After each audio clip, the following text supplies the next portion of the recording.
یوازې زه نه، ته نه، نږدې په دنیا کې 8 میلیارده کسان شاید یوه شي په لټه کې وي او وغواړي چې څنګه کولی شي دې ته زر ورسیږي.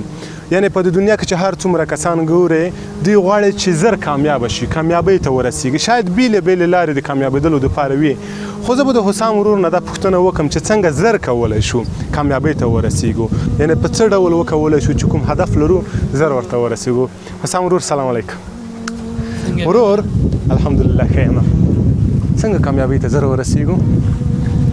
جاوید جان په نړیواله کچه باندې کامیابۍ ته د رسیدو لپاره په ډېرو لارو باندې بحث کیږي، خو درې هغه لنډې لارې چې اکثرو خلکو تجربه کړي او ګټورې بولي هغه دا دي چې لومړی موږ باید یوې ستونزې ته د هغې د وزن په اندازه ارزش ورکړو. ستونزه وړه خو ډېر انسانان یې لویه بولي، له داسې عینکو ورته ګوري چې ستونزه پرې لویه شي، په ذهن یې بوی شي، ژوند یې تریخ کړي او بالاخره د انسان ځان ته داسې احساس پیدا کړي چې ناکام یم، ناهیلی شي.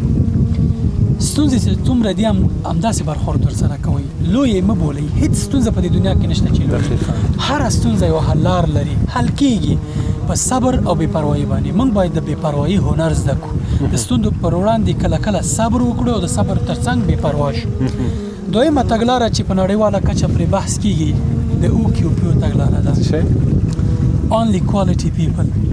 یوازې د کیفیت خاوندانو سره ملګرتیا کوه، یوازې هغه کسان سره ملګرتیا کوه چې مثبت فکر لري، هر څه ته له مثبتې زاویې ګوري، نه هغه کسان چې ته ورته هیله ښیي هغه یې ناهیلي درته ښیي. درته چې نه کېږي، نه کېږي، هر کار ته نه کېږي، نه کېږي، نه کېږي.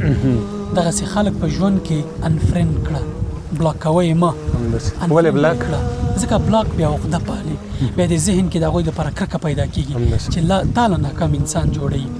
درېیمه تګلاره د مهارتونو د ودې ده. په خپلو مهارتونو باندې کار وکړه چې وده ورکړي.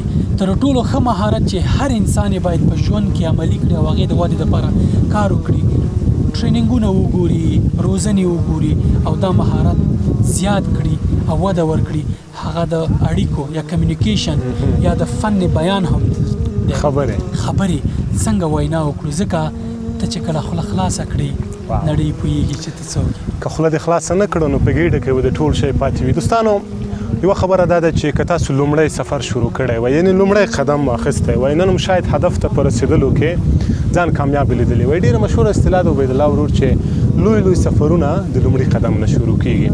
زه په دې نظر یم چې راځئ قدمونه واخلئ. ته چې کله قدمونه واخلئ څوک به مرسته کوي؟ الله به مرسته کوي. بېشک مننه عبیدالله ورور. دوستانو تاسو هم د خپل هدف ته د رسېدلو په خاطر قدمونه واخلئ. انشاءالله چې یوه ورځ کامیابه وئ او هدف ته مو رسېدلي وئ او د حسام ورور هغه درې لارې چې تاسو ته یې وښودې حتما یې په یاد ولرئ. پښتو کې یو متل دی وایي چې د صبر میوه خوږه ده. ډېر خوند کړي که نه؟ مع العسر یسرا، د سختۍ سره اساني شته ده. الله تعالی دې موږ او تاسو ټول خپلو مشروع هدفونو ته ورسوي. آمین. السلام علیکم.